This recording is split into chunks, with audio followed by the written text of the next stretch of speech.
Guys, ಎಲ್ಲರಿಗೂ ನಮಸ್ಕಾರ. One life bro YouTube ಚಾನಲ್ಗೆ ಸ್ವಾಗತ. ನನ್ನ ಹೆಸರು ಅಕ್ಷಯ್. ನಾನು ರೈಡಿಂಗ್ ರಿವ್ಯೂ ಮಾಡ್ತಾ ಇರೋ bike all new 2025 Bajaj Pulsar RS 200 ಬೈಕ್ನ ರೈಡಿಂಗ್ ರಿವ್ಯೂ ಮಾಡ್ತಾ ಇದ್ದೀನಿ. ಬನ್ನಿ ಬೈಕ್ನ ಸ್ಪೆಸಿಫಿಕೇಶನ್, ಫೀಚರ್ಸ್ ಬಗ್ಗೆ ಎಲ್ಲ ತಿಳಿಸ್ಕೊಡ್ತೀನಿ. ಫೈನಲ್ ಆಗಿ ನನ್ನ ಒಂದು ರೈಡಿಂಗ್ ಎಕ್ಸ್ಪೀರಿಯನ್ಸ್ ನಿಮ್ಮ ಜೊತೆಗೆ ಶೇರ್ ಮಾಡ್ಕೊತೀನಿ. Let's dive into a review. 2025 model Bajaj Pulsar RS 200 ಬೈಕ್ನ ಹೆಡ್ ಲ್ಯಾಂಪ್ ವಿಚಾರಕ್ಕೆ ಬಂದಾಗ LED ಪ್ರೊಜೆಕ್ಟರ್ ಹೆಡ್ ಲ್ಯಾಂಪ್ಸ್ ಜೊತೆ ಬರುತ್ತೆ. ಈ ಒಂದು ಹೆಡ್ ಲ್ಯಾಂಪ್ಸ್ ನ ಹ್ಯೂಮನ್ ಬೀಯಿಂಗ್ಸ್ ನ ಕಣ್ಗಳ ತರ ಬಿಟ್ಟಿದ್ದಾರೆ. ಈ ಒಂದು ಬೈಕ್ ಅಲ್ಲಿ LED DRLs ಬರುತ್ತೆ. ಆ ಡೇ ಟೈಮ್ ರನ್ನಿಂಗ್ ಲೈಟ್ ಕಣ್ಣಿನ ಹುಬ್ಬಿನ ತರ ಡಿಸೈನ್ ಮಾಡಿದ್ದಾರೆ. ಇಂಡಿಕೇಟರ್ಸ್ ವಿಚಾರಕ್ಕೆ ಬಂದಾಗ 4 ಇಂಡಿಕೇಟರ್ಸ್ LED ಇಂಡಿಕೇಟರ್ಸ್ ಆಗಿರುತ್ತೆ. ಟೈಲ್ ಲೈಟ್ ವಿಚಾರಕ್ಕೆ ಬಂದಾಗ LED ಟೈಲ್ ಲೈಟ್ ಬರುತ್ತೆ. ಟೈಲ್ ಲೈಟ್ ಮತ್ತೆ ಇಂಡಿಕೇಟರ್ ನ ಜಾಯಿನ್ ಮಾಡಿದ್ದಾರೆ. ಅಂಡ್ ಇದೊಂದು ಅಪ್ಡೇಟ್ ಅಂತ ಹೇಳ್ಬೋದು. RS 200 ಬೈಕ್ ನ 2024 ಮಾಡೆಲ್ ನಲ್ಲಿ ಟೈಲ್ ಲೈಟ್ ಇತ್ತಲ್ಲ, ಆ ಒಂದು ಟೈಲ್ ಲೈಟ್ ನಂಗೆ ಸಖತ್ ಇಷ್ಟ. ಸ್ಪೀಡೋಮೀಟರ್ ವಿಚಾರಕ್ಕೆ ಬಂದಾಗ ಡಿಜಿಟಲ್ ಇನ್ಸ್ಟ್ರೂಮೆಂಟ್ ಕ್ಲಸ್ಟರ್ ಜೊತೆ ಬರುತ್ತೆ, ಅಂದ್ರೆ LCD ಪ್ಯಾನಲ್ ಜೊತೆ ಬರುತ್ತೆ. ಈ ಒಂದು ಡಿಜಿಟಲ್ ಕನ್ಸೋಲ್ ನಲ್ಲಿ ಈಗ ಬ್ಲೂಟೂತ್ ಕನೆಕ್ಟಿವಿಟಿ ಬರುತ್ತೆ, ಟರ್ನ್ ಬೈ ಟರ್ನ್ ನ್ಯಾವಿಗೇಷನ್ ಬರುತ್ತೆ, ಮೆಸೇಜ್ ಮತ್ತೆ ಕಾಲ್ ಅಲರ್ಟ್ಸ್ ಬರುತ್ತೆ. ಈ ಒಂದು ಇನ್ಸ್ಟ್ರೂಮೆಂಟ್ ಕ್ಲಸ್ಟರ್ ನ ಬ್ಲೂಟೂತ್ ಮುಖಾಂತರ ನಿಮ್ಮ ಮೊಬೈಲ್ ಗೆ ಯಾವ ತರ ಕನೆಕ್ಟಿವಿಟಿ ಮಾಡ್ಕೊಳ್ಬೇಕು ಅಂತ ಸಪರೇಟ್ ವಿಡಿಯೋ ಮಾಡಿದೀನಿ. ಅದನ್ನ ಐ ಬಟನ್ ಅಲ್ಲಿ ಹಾಕಿರ್ತೀನಿ, ನೀವು ಹೋಗಿ ನೋಡ್ಕೊಳ್ಳಿ. ಇನ್ಸ್ಟ್ರೂಮೆಂಟ್ ಕ್ಲಸ್ಟರ್ ನಲ್ಲಿ ಇನ್ನ ಬೇರೆ ಏನ್ ತೋರಿಸುತ್ತೆ ಅಂದ್ರೆ RPM meter, speedometer, time, gear position indicator, some warning lights ಜೊತೆಗೆ ABS ರೈಡ್ ಮೋಡ್ಸ್ ಅಂತ ಬರುತ್ತೆ, ರೋಡು, ರೈನು ಮತ್ತೆ ಆಫ್ ರೋಡ್ ಅಂತ. ಈ ರೈಡ್ ಮೋಡ್ಸ್ ಎಲ್ಲ ಇಂಜಿನ್ ಪರ್ಫಾರ್ಮೆನ್ಸ್ ಅಲ್ಲಿ ಏನು ಚೇಂಜ್ ಆಗಲ್ಲ, ಓನ್ಲಿ ಇನ್ ಬ್ರೇಕಿಂಗ್ ರೆಸ್ಪಾನ್ಸ್ ಅಲ್ಲಿ ಚೇಂಜ್ ಇರುತ್ತೆ. ಈ ರೈಡ್ ಮೋಡ್ಸ್ ಎಲ್ಲ ಯಾವ ತರ ಪರ್ಫಾರ್ಮೆನ್ಸ್ ಆಗುತ್ತೆ ಅಂತ ಸಪರೇಟ್ ವಿಡಿಯೋ ಮಾಡಿ ಹಾಕಿದ್ದೀನಿ, ಅದನ್ನ ಐ ಬಟನ್ ಅಲ್ಲಿ ಹಾಕಿರ್ತೀನಿ. NS 400 ಬೈಕ್ ನ ರೈಡಿಂಗ್ ರಿವ್ಯೂ ನಲ್ಲಿ ಆ ರೈಡ್ ಮೋಡ್ಸ್ ನೆಲ್ಲ ಟೆಸ್ಟ್ ಮಾಡಿದೀನಿ, ಹೋಗಿ ನೋಡ್ಕೊಳ್ಳಿ. RS 200 ಬೈಕ್ ನಲ್ಲಿ ಈಗ USB ಚಾರ್ಜಿಂಗ್ ಪೋರ್ಟ್ ಬರುತ್ತೆ. ಹ್ಯಾಂಡಲ್ ಬಾರ್ ವಿಚಾರಕ್ಕೆ ಬಂದಾಗ ಕ್ಲಿಪ್ ಆನ್ ಹ್ಯಾಂಡಲ್ ಬಾರ್ಸ್ ಬರುತ್ತೆ. ಸ್ವಿಚಸ್ ಕ್ವಾಲಿಟೀಸ್ ಎಲ್ಲ ಚೆನ್ನಾಗಿದೆ, ಡೆಡಿಕೇಟೆಡ್ ಬಟನ್ಸ್ ಇದಾವೆ. ಸ್ವಿಚಸ್ ಪಕ್ಕ ಲೈಟ್ಸ್ ಗ್ಲೋ ಆಗುತ್ತೆ, ನೈಟ್ ಟೈಮ್ ತುಂಬಾನೇ ಹೆಲ್ಪ್ ಆಗುತ್ತೆ. ಮಿರರ್ಸ್ ಎಲ್ಲ ಚೆನ್ನಾಗಿದೆ, ಚಿಕ್ಕದಾಗಿ ಒಂದು ವಿಂಡ್ಶೀಲ್ಡ್ ಕೊಟ್ಟಿದ್ದಾರೆ, ಹೆಲ್ಪ್ ಆಗುತ್ತೆ. ಲುಕ್ಸ್ ವಿಚಾರಕ್ಕೆ ಬಂದಾಗ ಬಿಗ್ ಸೂಪರ್ ಬೈಕ್ ತರಾನೇ ಕಾಣಿಸುತ್ತೆ. ಡಿಸೈನ್ ವಿಚಾರಕ್ಕೆ ಬಂದಾಗ ಒಂದು ಶಾರ್ಕ್ ತರ ಡಿಸೈನ್ ಮಾಡಿದ್ದಾರೆ. ಈ ಗಾಡಿನ ಫಿಸಿಕಲಿ ನೀವು ನೋಡ್ಬೇಕಾದ್ರೆ ಎಷ್ಟಿಷ್ಟ ಆಗುತ್ತೋ, ಓಡಿಸ್ಬೇಕಾದ್ರೂ ಅಷ್ಟೇ ಇಷ್ಟ ಆಗುತ್ತೆ. ನನ್ನ ಪ್ರಕಾರ ಈ ಒಂದು ಬೈಕು ನಮ್ಮಂತ ಮಿಡಲ್ ಕ್ಲಾಸ್ ಬಾಯ್ಸ್ ಗೆ ಈ ಒಂದು ಬೈಕು ಒಂಥರ ಸೂಪರ್ ಸ್ಪೋರ್ಟ್ಸ್ ಬೈಕ್ ತರ. ಈ ಒಂದು ಬೈಕು ಫುಲ್ ಫೇರ್ಡ್ ಬೈಕ್ ಅಂತ ಕರೀತಾರೆ. ಅಂಡ್ ಈ ಒಂದು ಫೇರಿಂಗ್ಸ್ ನೆಲ್ಲ ಹೈ ಕ್ವಾಲಿಟಿ ಫೈಬರ್ ನಲ್ಲಿ ಕಂಪ್ಲೀಟ್ ಮಾಡಿರ್ತಾರೆ. ಅಂಡ್ ಈ ಒಂದು ಫೇರಿಂಗ್ಸ್ ನೆಲ್ಲ ಏರೋಡೈನಮಿಕ್ ಆಗಿ ಡಿಸೈನ್ ಮಾಡಿರ್ತಾರೆ. ಈ ಬೈಕ್ ನ ಫೇಸ್ ವಿಚಾರಕ್ಕೆ ಬಂದಾಗ ಸಖತ್ತಾಗಿ ಡಿಸೈನ್ ಮಾಡಿದ್ದಾರೆ. ಲೈಕ್ ಟ್ರಾನ್ಸ್ಫಾರ್ಮರ್ ಫಿಲಮ್ ಅಲ್ಲಿ ಬಂಬಲ್ ಬಿ ಅನ್ನೋ ಒಂದು ಕ್ಯಾರೆಕ್ಟರ್ ಇದೆ, ಆ ಒಂದು ಕ್ಯಾರೆಕ್ಟರ್ ಫೇಸ್ ತರನೇ ಈ ಒಂದು ಬೈಕ್ ನ ಫೇಸ್ ಬಿಟ್ಟಿದ್ದಾರೆ. ಲೈಕ್ ಸಖತ್ತಾಗಿ ಕಾಣುತ್ತೆ. ನನಗಂತೂ ಸಖತ್ ಇಷ್ಟ ಈ ಒಂದು ಫ್ರಂಟ್ ಫೇಸು. RS 200 ಬೈಕ್ ನ ಫ್ರಂಟ್ ವೀಲ್ ನ ಸಸ್ಪೆನ್ಷನ್ ವಿಚಾರಕ್ಕೆ ಬಂದಾಗ ಟೆಲಿಸ್ಕೋಪಿಕ್ ಸಸ್ಪೆನ್ಷನ್ ಜೊತೆ ಬರುತ್ತೆ. ಫ್ರಂಟ್ ವೀಲ್ ವಿಚಾರಕ್ಕೆ ಬಂದಾಗ 17 inches tyre profile, 2 blaster alloy wheels ಜೊತೆ ಬರುತ್ತೆ. ಫ್ರಂಟ್ ವೀಲ್ ನ ಬ್ರೇಕಿಂಗ್ ವಿಚಾರಕ್ಕೆ ಬಂದಾಗ ಡ್ಯುಯಲ್ ಚಾನಲ್ ABS ಈಗ ಗ್ರಾಮಿಕಾ ಕ್ಯಾಲಿಪರ್ ಅಲ್ಲಿ ಬರುತ್ತೆ. 2024 ಮಾಡೆಲ್ ನಲ್ಲಿ ಬೈಬ್ರೇಕ್ ಕ್ಯಾಲಿಪರ್ ಜೊತೆ ಬರ್ತಿತ್ತು. ಫ್ರಂಟ್ ವೀಲ್ ನ ಫೆಂಡರ್ ಫೈಬರ್ ಪ್ಲಾಸ್ಟಿಕ್ ನಲ್ಲಿ ಕಂಪ್ಲೀಟ್ ಮಾಡಿದ್ದಾರೆ. ಬ್ಯಾಕ್ ವೀಲ್ ನ ಸಸ್ಪೆನ್ಷನ್ ವಿಚಾರಕ್ಕೆ ಬಂದಾಗ ನೈಟ್ರಾಕ್ಸ್ ಮೊನೋಶಾಕ್ ಸಸ್ಪೆನ್ಷನ್ ಜೊತೆ ಬರುತ್ತೆ. ಅಡ್ಜಸ್ಟ್ ಎಲ್ಲ ಮಾಡ್ಕೊಬಹುದು. ಈ ಒಂದು ಸಸ್ಪೆನ್ಷನ್ ಒಂದ್ ಸ್ವಲ್ಪ ಸ್ಮೂತ್ ಆಗಿರುತ್ತೆ. ಆಕ್ಚುಲಿ ಸ್ಪೋರ್ಟ್ಸ್ ಬೈಕ್ ಗೆ ಸ್ಟಿಫರ್ ಸೈಡ್ ಇರಬೇಕು, ಆದ್ರೆ ಈ ಒಂದು ಬೈಕ್ ನಲ್ಲಿ ಇದು ಒಂದ್ ಸ್ವಲ್ಪ ಸ್ಮೂತರ್ ಸೈಡ್ ಇದೆ. ಅಂಡ್ ಬ್ಯಾಕ್ ಸೈಡ್ ನ ಸಸ್ಪೆನ್ಷನ್ ನ ಪ್ಲೇಸ್ಮೆಂಟ್ ಬಂದು ಒಂದ್ ಸ್ವಲ್ಪ ಸ್ಟ್ರೈಟ್ ಆಗಿ ಇಟ್ಟಿದ್ದಾರೆ. ಸೊ ಅದರಿಂದ ಕಂಫರ್ಟ್ ಫೀಲ್ ಆಗುತ್ತೆ, ಬ್ಯಾಕ್ ಪೇನ್ ಎಲ್ಲ ಬರಲ್ಲ. ಬ್ಯಾಕ್ ವೀಲ್ ನ ಡ್ರೈವ್ ಬಂದು ಚೈನ್ ಡ್ರೈವ್ ಎಕ್ಸ್ಪೋಸ್ ಆಗಿರೋದ್ರಿಂದ ಚೈನ್ ಲೂಬು, ಚೈನ್ ಕ್ಲೀನ್ ಎಲ್ಲ ಮಾಡ್ಕೊಬೇಕು. ಬ್ಯಾಕ್ ವೀಲ್ ನ ಸ್ವಿಂಗರ್ ಅನ್ನೆಲ್ಲ ನೀಟಾಗಿ ಡಿಸೈನ್ ಮಾಡಿದ್ದಾರೆ. ಸ್ಯಾರಿ ಗಾರ್ಡ್ ಕೊಟ್ಟಿದ್ದಾರೆ. ಹಳೆ ಸ್ಯಾರಿ ಗಾರ್ಡ್ ಒಂದ್ ಸ್ವಲ್ಪ ಚಿಕ್ಕದಾಗಿತ್ತು, ಇದನ್ನ ದೊಡ್ಡದಾಗಿ ಕೊಟ್ಟಿದ್ದಾರೆ. ಬ್ಯಾಕ್ ವೀಲ್ ಗೆ ಮಡ್ ಗಾರ್ಡ್ ಕೊಟ್ಟಿದ್ದಾರೆ. ಎಕ್ಸಾಸ್ಟ್ ಪೈಪ್ ಈ ಒಂದು ಗಾಡಿಯಲ್ಲಿ ಸಾಕಾಗಿ ಕಾಣುತ್ತೆ. ಸೆಂಟ್ರಲ್ ಸ್ಟ್ಯಾಂಡ್ ಬರಲ್ಲ, ಸೈಡ್ ಸ್ಟ್ಯಾಂಡ್ ಬರುತ್ತೆ. Side stand engine cut off ಬರುತ್ತೆ. ಫುಟ್ ಪೆಕ್ಸ್ ನೆಲ್ಲ ಹೈ ಕ್ವಾಲಿಟಿಯಲ್ಲಿ ಕೊಟ್ಟಿದ್ದಾರೆ. ಈ ಬೈಕ್ ನ ಫ್ರೇಮ್ ಬಂದು ಪೆರಿಮೀಟರ್ ಫ್ರೇಮ್. ಈ ಬೈಕ್ ನ ಒಂದು ಮೇನ್ ಪಿಲ್ಲರ್ ಅಂದ್ರೆ ಈ ಒಂದು ಫ್ರೇಮ್, ಪೆರಿಮೀಟರ್ ಫ್ರೇಮ್. ಈ ಫ್ರೇಮ್ ಇಲ್ಲ ಅಂದ್ರೆ ಈ ಬೈಕ್ ಇಲ್ಲ ಅಂತ ನಾನು ಹೇಳ್ತೀನಿ. ಆ ಒಂದು ರೈಡಿಂಗ್ ಪೋಸ್ಟರ್, ಆ ಒಂದು ರೈಡರ್ ಟ್ರಯಾಂಗಲ್ ಸಖತ್ ಅಂತ ಹೇಳ್ಬೋದು. ಈ ಒಂದು ಬೈಕ್ ನಲ್ಲಿ 2 ಲೆವೆಲ್ ಸೀಟಿಂಗ್ ಕೊಟ್ಟಿದ್ದಾರೆ. ಇಲ್ಲೇನು ಆರಾಮಾಗಿ ಕುತ್ಕೊಂಡು ಹೋಗ್ಬೋದು ಬ್ಯಾಕ್ ಸೀಟ್ ನಲ್ಲಿ. ಆದ್ರೆ ಹ್ಯಾಂಡಲ್ ಗ್ರಿಪ್ಸ್ ಎಲ್ಲಿದೆ ಅಂತ ನೋಡಿದ್ರೆ ಬಾಡಿ ಜೊತೆಗೆ ಹ್ಯಾಂಡಲ್ ಗ್ರಿಪ್ಸ್ ನ ಇಂಟಿಗ್ರೇಟೆಡ್ ಮಾಡ್ಬಿಟ್ಟಿದ್ದಾರೆ. Maybe because of aerodynamic or for look wise ಏನಕ್ಕಾರ ಆಗಿರ್ಲಿ ಸಖತ್ತಾಗಿ ಕಾಣುತ್ತೆ. ಸೀಟ್ ನ ಕುಶನಿಂಗ್ ಎಲ್ಲ ಡೀಸೆಂಟ್ ಆಗಿದೆ. ಫ್ಯೂಯಲ್ ಟ್ಯಾಂಕ್ ಕವರ್ ನೆಲ್ಲ ಪ್ಲಾಸ್ಟಿಕ್ ಫೈಬರ್ ನಲ್ಲಿ ಕಂಪ್ಲೀಟ್ ಮಾಡಿದ್ದಾರೆ. ಬ್ಯಾಕ್ ವೀಲ್ ನ ಟೈರ್ ವಿಚಾರಕ್ಕೆ ಬಂದಾಗ 17 inches tyre profile, wider tyre section, alloy wheels, tubeless tyre ಆಗಿರುತ್ತೆ. ಬ್ಯಾಕ್ ವೀಲ್ ನ ಬ್ರೇಕಿಂಗ್ ವಿಚಾರಕ್ಕೆ ಬಂದಾಗ ಡ್ಯುಯಲ್ ಚಾನಲ್ ABS. ಈ ಒಂದು ಬೈಕ್ ನ ಕುಳ್ಳುಕಿರೋರು ಓಡಿಸಬಹುದು, ಯಾಕಂದ್ರೆ ಈ ಬೈಕ್ ನ ತೂಕ ಬಂದು 167 kg ಬರುತ್ತೆ. ಫ್ಯೂಯಲ್ ಟ್ಯಾಂಕ್ ಮೇಲೆ ರಬ್ಬರ್ ಪ್ಯಾಡಿಂಗ್ ಮಾಡಿದ್ದಾರೆ. ಬಾಯ್ಸ್ ಪ್ರೈವೇಟ್ ಪಾರ್ಟಿಗೆ ಏನು ನೋವಾಗಬಾರದು ಅಂತ. ಈ ಬೈಕ್ ನ ಬಾಯ್ಸ್ ಮತ್ತೆ ಗರ್ಲ್ಸ್ ಇಬ್ರು ಓಡಿಸಬಹುದು. Overall look wise, design wise 200cc full fair bike ನಲ್ಲಿ this is the 2025 model Bajaj Pulsar RS 200 bike ನ ಇಂಜಿನ್ ಸ್ಪೆಸಿಫಿಕೇಶನ್ ವಿಚಾರಕ್ಕೆ ಬಂದಾಗ 200cc single cylinder 4 stroke 4 valve liquid cooled BS6 F5 E20 fuel compatible with OBD ಜೊತೆ ಈ ಒಂದು engine ಬರುತ್ತೆ. Maximum power 24 PS of power produce ಮಾಡುತ್ತೆ. Maximum torque 18 Nm of torque produce ಮಾಡುತ್ತೆ. Full 10,000 RPM touch ಆಗುತ್ತೆ. 2024 model ನ RPM meter ಸಖತ್ತಾಗಿತ್ತು. 2024 model Bajaj Pulsar RS 200 bike ನ ರೈಡಿಂಗ್ ರಿವ್ಯೂ ನೋಡ್ಬೇಕಂದ್ರೆ ಐ ಬಟನ್ ಅಲ್ಲಿ ಹಾಕಿರ್ತೀನಿ, ಹೋಗಿ ನೋಡ್ಕೊಳ್ಳಿ. RS200 ಹಳೆ ಬೈಕ್ಸ್ ನಲ್ಲಿ ಇಂಜಿನ್ ಕವರ್ ಮೇಲೆ DTSI ಅಂತ ಬ್ರ್ಯಾಂಡಿಂಗ್ ಮಾಡ್ತಿದ್ರು. ಆದ್ರೆ 2025 ಮಾಡೆಲ್ ನಲ್ಲಿ ಆ ಒಂದು ಇಂಜಿನ್ ಕೇಸಿಂಗ್ ಮೇಲೆ DTSI ಅಂತ ಬ್ರ್ಯಾಂಡಿಂಗ್ ಮಾಡಿಲ್ಲ. ಆ ಇಂಜಿನ್ ಕವರ್ ನ ಬೇರೆ ಕಲರ್ ನಲ್ಲಿ ಕಂಪ್ಲೀಟ್ ಮಾಡಿದ್ದಾರೆ. ಅಂಡ್ ಶೋರೂಮ್ ಪರ್ಸನ್ ಗೆ ನಾನು ಕೇಳಿದಾಗ ಇದು DTSI ಇಂಜಿನ್ ಅಲ್ಲ ಅಂತ ಹೇಳಿದ್ರು. ಗೇರ್ ಟ್ರಾನ್ಸ್ಮಿಷನ್ ವಿಚಾರಕ್ಕೆ ಬಂದಾಗ 6 speed gear transmission with assistant slipper clutch ಬರುತ್ತೆ. ಫ್ಯೂಯಲ್ ಸಪ್ಲೈ ಸಿಸ್ಟಮ್ ವಿಚಾರಕ್ಕೆ ಬಂದಾಗ F5 ಫ್ಯೂಯಲ್ ಟ್ಯಾಂಕ್ ಕೆಪಾಸಿಟಿ ಬಂದು 13 ಲೀಟರ್ಸ್ ಬರುತ್ತೆ. ಮೈಲೇಜ್ ಅರೌಂಡ್ 30 to 35 ಕೊಡುತ್ತೆ. ಡೀಸೆಂಟ್ ಆಗಿ ಓಡಿಸಿದ್ರೆ 40 ಕೊಡುತ್ತೆ ಮೈಲೇಜ್. ಸರ್ವಿಸ್ ವಿಚಾರಕ್ಕೆ ಬಂದಾಗ 2000 ಇಂದ 3000 ರೂಪಾಯಿ ಆಗುತ್ತೆ. ಇನ್ ವರ್ಸ್ಟ್ ಕೇಸ್ ಜಾಸ್ತಿನೂ ಆಗ್ಬೋದು. ಅವರ look wise, design wise, specification wise ಸಕ್ಕತ್ತಾಗಿದೆ. ಇನ್ನೇನ್ ಮಾಡೋಣ, let's go for a ride. ನನ್ನ ಒಂದು ರೈಡಿಂಗ್ ಎಕ್ಸ್ಪೀರಿಯನ್ಸ್ ನಿಮ್ ಜೊತೆಗೆ ಶೇರ್ ಮಾಡ್ಕೊಂತೀನಿ. ಗೈಸ್, ನಾನು ರೈಡಿಂಗ್ ರಿವ್ಯೂ ಮಾಡ್ತಾ ಇರೋ bike all new 2025 Bajaj Pulsar RS200 ಬೈಕ್ನ ರೈಡಿಂಗ್ ರಿವ್ಯೂ ಮಾಡ್ತಾ ಇದ್ದೀನಿ. This is the key. Let's go for a ride.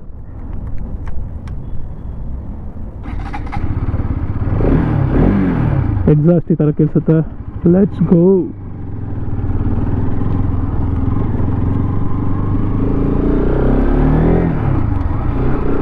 ಈಗ ನಾನು RS200 ಬೈಕ್ನ ರೈಡಿಂಗ್ ರಿವ್ಯೂ ಮಾಡ್ತಾ ಇದ್ದೀನಿ.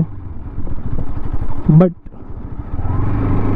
NS200 ಥರ ಫೀಲ್ ಕೊಡ್ತಾ ಇದೆ. ಯಾಕಂದರೆ ಹ್ಯಾಂಡಲ್ ಬಾರು ಆ ಥರ ಬಿಟ್ಟಿದ್ದಾರೆ. ಈ ಹಂಪ್ಸ್ ಬಂದಾಗ ಒಂದು ಸ್ವಲ್ಪ ಹುಷಾರಾಗೆ ಹತ್ತಿಸ್ಬೇಕು. ಯಾಕಂದರೆ ಕೆಳಗಡೆ ಫೇರಿಂಗ್ಸ್ ಬಂದಿರುತ್ತೆ. ಆ್ಯಂಡ್ ಮೇಜರ್ಲಿ ಹೇಳಬೇಕು ಅಂದರೆ ಇಬ್ಬರು ಕುತ್ಕೊಂಡು ಹೋಗ್ತಿದ್ರೆ ಈ ಹಂಪ್ಸ್ ಹತ್ರ ಎಲ್ಲ ಹುಷಾರಾಗಿರಬೇಕು. ವೈ? ಬಿಕಾಸ್ ತಗ್ಲುತ್ತೆ ಕೆಳಗಡೆ ಫೇರಿಂಗ್ಸಿಗೆ. ಆ್ಯಂಡ್ ಹ್ಯಾಂಡಲ್ ಬಾರ್ನಲ್ಲಿ ಸ್ವಿಚಸ್ ಇರುತ್ತಲ್ಲ, ಅದಕ್ಕೆಲ್ಲ ಲೈಟ್ ಗ್ಲೋ ಆಗುತ್ತೆ.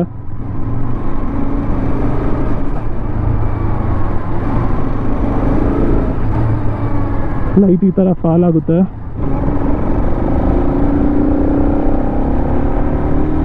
ಆ್ಯಕ್ಚುಲಿ ಬಂದು NS200 ಇಂಜಿನ್ಗೂ ಮತ್ತು ಈ ಒಂದು ಇಂಜಿನ್ಗೂ ಟ್ಯೂನಿಂಗ್ ಬೇರೆ ಥರ ಇರುತ್ತೆ. ಗೇರ್ ಟು ಗೇರ್ ಪರ್ಫಾರ್ಮೆನ್ಸ್ ನೋಡೋಣ. ಫಸ್ಟ್ ಗೇರಲ್ಲಿ ಬಿದ್ದಿದೆ. First gear, second gear, third, fourth, fifth. Suspension, back side suspension ಅಂತೂ ಸ್ಮೂತ್ ಆಗಿದೆ. ಸ್ಟೆಬಿಲಿಟಿ ಇದೆ.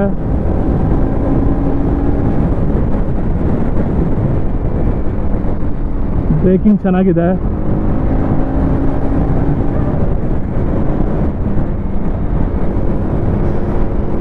ಈ ಥರ ಎಲ್ಲ ಮನೋವರೆಲ್ಲ ಆರಾಮಾಗಿ ಮಾಡ್ಬೋದು.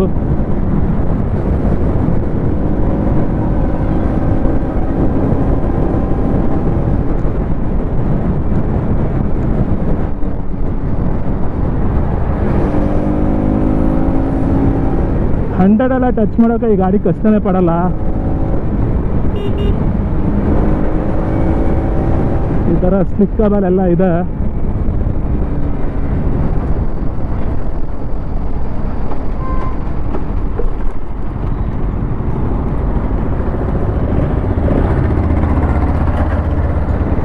ಯೂಟರ್ನೆಲ್ಲ ಆರಾಮಾಗಿ ತಗೊಬೋದು. ಹ್ಯಾಂಡ್ಲಿಂಗ್ ಎಲ್ಲ ಚೆನ್ನಾಗಿ ಮಾಡ್ಬೋದು.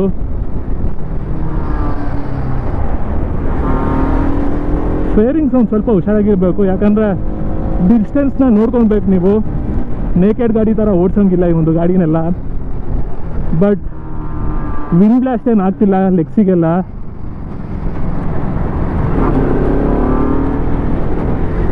ಸೊ ಇದು ಫುಲ್ ಫೇಡ್ ಬೈಕ್ ಆಗಿರೋದ್ರಿಂದ ಜಸ್ಟ್ ಏನಪ್ಪ ಅಂದರೆ ಕೈಗೆ ಮತ್ತು ಸ್ವಲ್ಪ ಎದೆಗೆ ಹೊಡೆಯುತ್ತೆ ವಿಂಡು. ಬಟ್ ಕಾಲಿಗೆಲ್ಲ ಏನು ಟಚ್ ಆಗ್ತಾ ಇಲ್ಲ. ಹೈವೇ ಕ್ರೂಸಿಂಗಲ್ಲಿ ಚೆನ್ನಾಗಿರುತ್ತೆ ಈ ಒಂದು ಬೈಕು. ನೋಡಿ, ಇಂಥ ಟೈಮಲ್ಲಿ ಫೇರಿಂಗ್ಸ್ ಎಲ್ಲ ಹುಷಾರಾಗಿರಬೇಕು. ಸೊ ನಾನು ಅನಲಾಗ್ ಇನ್ಸ್ಟ್ರೂಮೆಂಟ್ ಕ್ಲಸ್ಟರ್ ಇದ್ದಾಗ ರಿವ್ಯೂ ಮಾಡಿದ್ದೆ ನನ್ನ ಫ್ರೆಂಡಿಂದು. ಸೊ ಅವನು ದಿನಾಗ್ಲೂ ಆಫೀಸಿಗೆ ತಗೊಂಡೋಗ್ತಾನಂತೆ. ಸೊ ಹೆಂಗಪ್ಪ ಇರೋದು ಗಾಡಿ ಅಂತ ಕೇಳಿದ್ರೆ ಅದೇ ಫೇರಿಂಗ್ಸ್ ಒಂದು ಭಯ ಅಷ್ಟೇ, ಬಿಟ್ಟರೆ ಇನ್ನೆಲ್ಲ ಮಸ್ತ್ ಅಂತ ಹೇಳ್ತಾನೆ. ರೈಡಿಂಗ್ ಪೋಸ್ಚರ್ ವಿಚಾರಕ್ಕೆ ಬಂದಾಗ ಒಂದು ಸ್ಪೋರ್ಟ್ಸ್ ಬೈಕು, ಸ್ವಲ್ಪ ಮುಂದಕ್ಕೆ ಲೀನ್ ಆಗಬೇಕು. ಆ್ಯಂಡ್ ಹೆವಿ ಬ್ರೇಕಿಂಗ್ ಮಾಡಿದಾಗ ಒಂದು ಸ್ವಲ್ಪ ರಿಸ್ಟ್ ಪೇನ್ ಬರುತ್ತೆ. ಜೊತೆಗೆ ಪ್ರೈವೇಟ್ ಪಾರ್ಟಿಗೂ ಒಂದು ಸ್ವಲ್ಪ ಟಚ್ ಆಗುತ್ತೆ. ಯಾಕಂದರೆ ಒಂದು ಸ್ವಲ್ಪ ಮುಂದೆ ಬಗ್ಗಿರ್ತೀವಲ್ಲ, ಆದ ಕಾರಣ ಪ್ರೈವೇಟ್ ಪಾರ್ಟಿಗೆ ಟಚ್ ಆಗುತ್ತೆ. ಆದರೆ ಅದಕ್ಕೆ ಪ್ಯಾಡಿಂಗ್ ಎಲ್ಲ ಮಾಡಿದ್ದಾರೆ. It's okay. ಅಂದರೆ ಆರ್ಡರ್ ಬ್ರೇಕ್ ಮಾಡೋದು ಬೇಡ ಅಂತ ಹೇಳ್ತೀನಿ ಒಂದು ಗಾಡಿಯಲ್ಲಿ, ಯಾಕಂದರೆ ರಿಸ್ಟ್ ಪೇನು ಮತ್ತು ಪ್ರೈವೇಟ್ ಪಾರ್ಟಿಗೆ ಟಚ್ ಆಗುತ್ತಲ್ಲ, ಅದಕ್ಕೋಸ್ಕರ ನೋಡಿಕೊಂಡು ಕ್ಲೀನಾಗೆ ಓಡಿಸಿ ಅಂತ ಹೇಳ್ತೀನಿ. ಗೇರು ನೀಟಾಗಿ ಶಿಫ್ಟ್ ಆಗುತ್ತೆ, ಯಾಕಂದರೆ ಈಗ ಈ ಒಂದು ಬೈಕ್ನಲ್ಲಿ ಅಸಿಸ್ಟ್ ಅಂಡ್ ಸ್ಲಿಪ್ಪರ್ ಕ್ಲಚ್ ಬರುತ್ತೆ.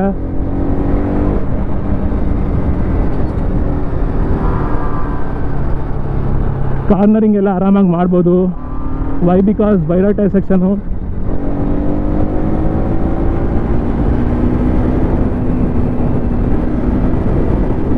ಹೈ ಸ್ಪೀಡ್ ಸ್ಟೆಬಿಲಿಟಿನೂ ಇದೆ. ಹೇಳಿದ ಮಾತು ಕೇಳುತ್ತೆ ಗುರು, ಅದೇ ನನಗೆ ಖುಷಿ.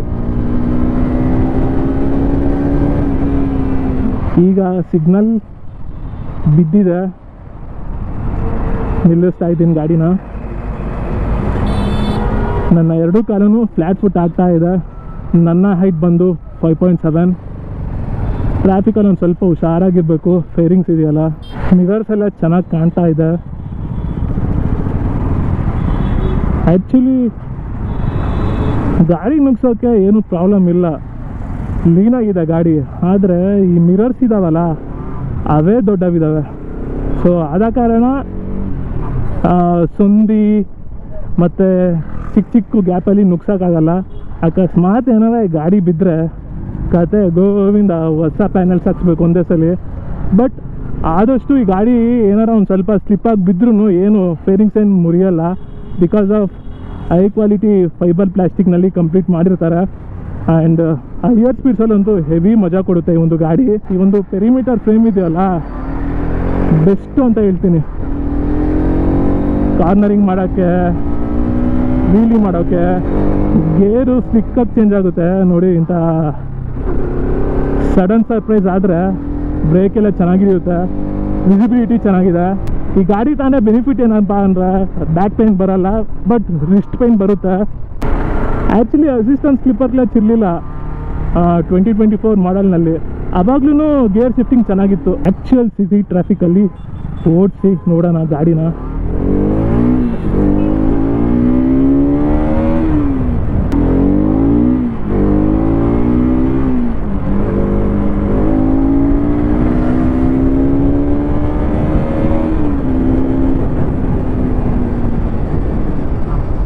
Foot packs centre of the bike ಕೊಟ್ಟಿದ್ದಾರೆ, ಸೊ ಕಾಲು ನೋವೇನು ಬರಲ್ಲ.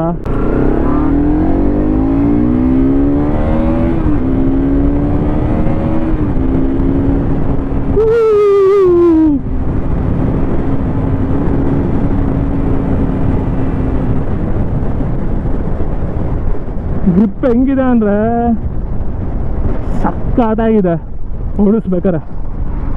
ಏನೋ ಬೀಳ್ತೀವನ್ನೋ ಒಂದು ಭಯ ಬರೋಲ್ಲ. ಈಗ ಗಾಡಿನ ಓಡಿಸ್ತೀನಿ ರಿಯಲ್ ಟ್ರಾಫಿಕ್ನಲ್ಲಿ. ಮೈಸೂರು ರೋಡ್, ಬೆಂಗಳೂರು ಯೂನಿವರ್ಸಿಟಿ ಹತ್ರ ಎಲ್ಲ ದೊಡ್ಡ ದೊಡ್ಡ ಬಸ್ಸು ಮತ್ತು ಆಟೋ ಎಲ್ಲ ಇದ್ದಾವೆ. ಸೀಟಿಂಗ್ ರೂಮ್ ವಿಚಾರಕ್ಕೆ ಬಂದಾಗ ಹಿಂದೆ ಮುಂದೆ ಎಲ್ಲ ಕುತ್ಕೊಳಕ್ಕಾಗಲ್ಲ ಗುರು, ಯಾಕಂದರೆ ನಾನು ದಪ್ಪ ಇದ್ದೀನಿ. ಸಣ್ಣಕ್ಕಿರೋರು ಕುತ್ಕೊಂಡು ಹೋಗ್ಬೋದು ಹಿಂದೆ ಮುಂದೆ ಎಲ್ಲ.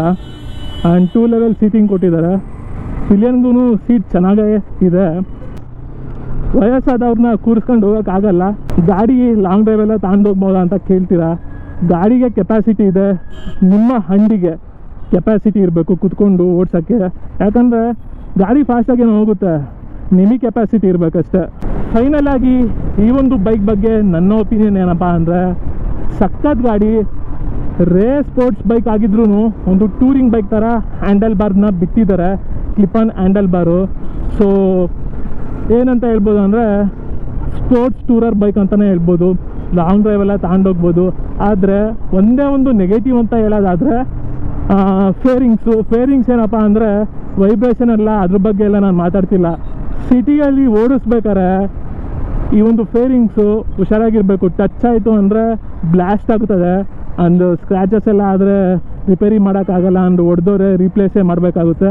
ಸೊ ಫೇರಿಂಗ್ಸ್ ಒಂದೇ ಇದರಲ್ಲಿ ನೆಗೆಟಿವು. ಆ್ಯಂಡ್ ಮೈನರ್ ನೆಗೆಟಿವ್ ಏನಪ್ಪ ಅಂದರೆ ಹಾರ್ಡರ್ ಬ್ರೇಕ್ ಮಾಡಿದಾಗ, ಅಂದರೆ ಜೋರಾಗಿ ಬ್ರೇಕ್ ಹೊಡೆದಾಗ ರಿಸ್ಟ್ ಪೇನ್ ಬರುತ್ತೆ. ಅದು ಬಿಟ್ಟರೆ ಇನ್ನೇನು ಇಲ್ಲ. ಹಪ್ಪಿ ಆ ಥರ ಹತ್ತುತ್ತೆ ನೋಡಿ. ನನ್ನ ವೇಟ್ ಬಂದು 90 kg. ಚೆನ್ನಾಗೇ ಹತ್ತುತ್ತೆ.